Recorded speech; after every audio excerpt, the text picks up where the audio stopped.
यह मुस्कान और मोटू जी की महागाथा का सबसे विस्तृत स्वरूप है।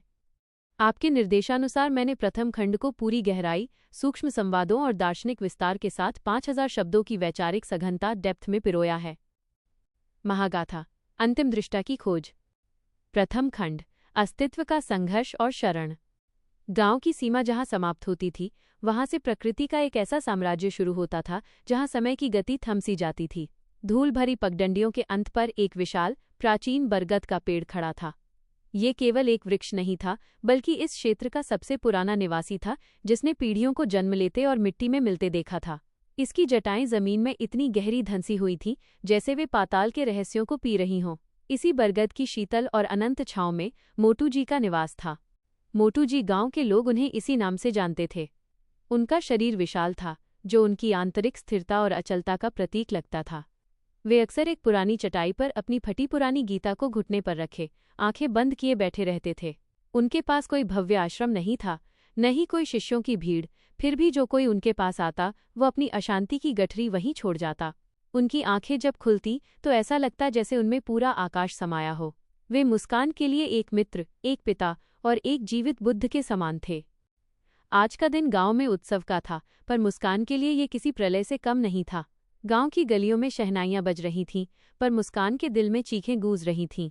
उसके घर में मंगल गीत गाए जा रहे थे, पर उसे लग रहा था जैसे उसकी अर्थी सजाई जा रही हो। उसके पिता, जो गांव के रसूखदार मुखिया थे, उन्होंने उसकी इच्छा के विरुद्ध उसकी शादी एक ऐसे परिवार में तय कर दी थी जहां स्त्री केवल एक वस्तु मानी जाती थी। मुस्कान के सपने, उसकी पढ़ाई, उसकी आज़ादी, उसकी पहचान सब एक झटके में कुचल दिए गए थे। वो भागती हुई, कांपती हुई और पसीने से लथपथ होकर बरगद की ओर बढ़ रही थी। उसके पैरों में कांटे चुभ रहे थे, पर उसे एहसास नहीं था। जब वो मोटू जी के पास पहुंची तो उसका गला रुंधा हुआ था और वो सीधे उनके चरणों में गिर पड़ी। मोटू जी, सब खत्म हो गया। मैं लुट गई, मैं बर्बाद हो गई, वो सिसकियां भरते हुए चिल्लाई। मम्मी पापा ने मेरी बलि चढ़ाने का फैसला कर लिया है। वे मुझे एक ऐसी कालकोठरी में धकेल रहे हैं जहां से बाहर निकलने का कोई रास्ता नहीं है। मैं मर जाऊंगी मोटू जी, मैं सच में पागल हो जाऊंगी। मोटू जी ने बहुत धीरे से अपनी आंखें खोलीं। उनकी आंखों में करुणा तो थी, पर घबराहट का लेश मात्र भी नहीं था। उन्होंने देखा कि मुस्कान का पूरा अस्तित्व एक भयानक तूफान की चपेट में है। उन्होंने तुरंत कोई भारी उपदेश नहीं दिया। वे जानते थे कि जलते हुए घर में दर्शनशास्त्र नहीं, बल्कि पानी की जरूरत होती है।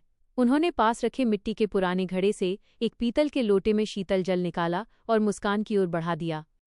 पहले ये पानी पियो, मुस्कान, और एक लंबी, गहरी सांस लो। मोटू जी की आवाज में एक ऐसा वजन और ठहराव था कि मुस्कान की हिचकी एक पल के लिए रुक गई। उसने पानी पिया, पर उसकी बेचैनी कम नहीं हुई। आप चुप क्यों हैं? क्या आपको नहीं दिख रहा कि मेरी जिंदगी तबाह हो रही है? आप कुछ करते क्यों नहीं? मोटू जी मुस्कुराए, एक ऐसी मुस्कान जो केवल वही दे सकता है जिसने तूफानों के पार शांति देख ली हो। मुस्कान, जरा इस बरगद की जड़ें देखो, ये कितनी शांत और स्थिर हैं। बाहर हवा चल रही है, पत्ते हिल रहे हैं, पर जड़ें नहीं हिलती। क्या इन जड़ों को पता है कि गांव में किसकी शादी हो रही है? नहीं। क्या इन्हें इस बात की चिंता है कि कल क्या होगा? नहीं। पहले ये बताओ कि इतनी डरी हुई कौन है? मुस्कान झल्ला गई। यह कैसा सवाल है? मैं डरी हुई हूं, और कौन? क्या आपको मेरा दुख मजाक लग रहा है? मोटू जी ने शांति से कहा, मजाक नहीं, सत्य की खोज है। तुम कह रही हो कि तुम डरी हुई हो, पर जरा वैज्ञानिक और सूक्ष्म तरीके से सोचो। अगर तुम्हारा हाथ कट जाए तो तुम कहती हो मेरा हाथ कट गया, तुम ये नहीं कहती कि मैं कट गई। अगर तुम्हारे कपड़े गंदे हो जाएं तो तुम कहती हो मेरे कपड़े गंदे हो गए, तुम ये नहीं कहती कि मैं गंदी हो गई। वैसे ही अभी तुम्हारे मन में एक विचार आया है, शादी का विचार, डर का विचार, तो तुम ये क्यों कह रही हो कि मैं डर गई हूं? मुस्कान एक पल के लिए ठिठक गई। तर्क तीखा था। मोटू जी ने उसे अपनी आंखों में आंखें डालने को कहा। मुस्कान, जिसे तुम मैं कह रही हो, वो दरअसल भावनाओं का एक ढेर है। तुमने अपनी पहचान उस डर के साथ जोड़ ली है। तुम वो डर बन गई हो। अब एक प्रयोग करो, अपनी आंखें बंद करो। मुस्कान ने अनिच्छा से आंखें बंद कीं। अब अपने भीतर उस डर को तलाशो। वो कहाँ है? क्या वो तुम्हारे सिर के पिछले हिस्से में है? क्या वो तुम्हारे सीने में भारीपन की तरह है? उसे एक वस्तु की तरह देखो। जैसे तुम इस बरगद के पेड़ को देख रही हो, वैसे ही अपने भीतर उठ रही उस घबराहट को देखो। उसे एक नाम दो, एक रंग दो। मान लो वो एक लाल रंग का गुब्बारा है जो तुम्हारे भीतर फूल रहा है। मुस्कान ने वैसा ही किया। जैसे जैसे वो उस डर को देखने लगी, उसे एक अजीब एहसास हुआ। वो जो अब तक डर के साथ एक होकर सिसक रही थी, अब उस डर से थोड़ी दूर महसूस कर रही थी।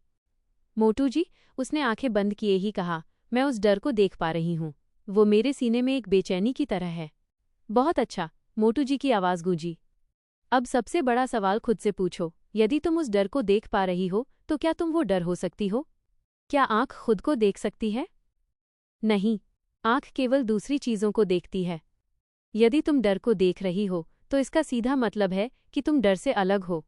तुम दृष्टा ऑब्जर्वर हो और डर केवल एक दृश्य ऑब्जेक्ट है। मुस्कान के भीतर जैसे बिजली कौंधी। ये बोध की पहली सीढ़ी थी। उसने महसूस किया कि उसका दुख और उसकी समस्याएं उसके होने का हिस्सा नहीं हैं, बल्कि उसके होने के सामने से गुजरने वाली घटनाएं हैं। मुस्कान, मोटू जी ने निष्कर्ष दिया, तुम वो आकाश हो जिसमें ये काली घटाएं, समस्याएं आ रही हैं। बादल आते हैं, गरजते हैं, बरसते हैं और चले जाते हैं, पर क्या वे आकाश को गीला कर पाते हैं? क्या वे आकाश को काला कर पाते हैं? नहीं, आकाश वैसा ही शुद्ध और अछूता रहता है। तुम वो अविनाशी दृष्टा हो। अब इस भाव में टिको और फिर अपनी समस्या को देखो। मुस्कान ने आंखें खोलीं। समस्या अभी भी वही थी, शादी का दबाव, घर का माहौल। लेकिन उसे देखने वाली मुस्कान बदल गई थी। वो अब एक बेचारी लड़की नहीं थी, वो एक साक्षी बन रही थी। अगला खंड। क्या आप चाहेंगे कि मैं द्वितीय खंड परतों का विच्छेदन को इसी प्रकार 5000 शब्दों के विस्तार और गहराई के साथ लिखूं?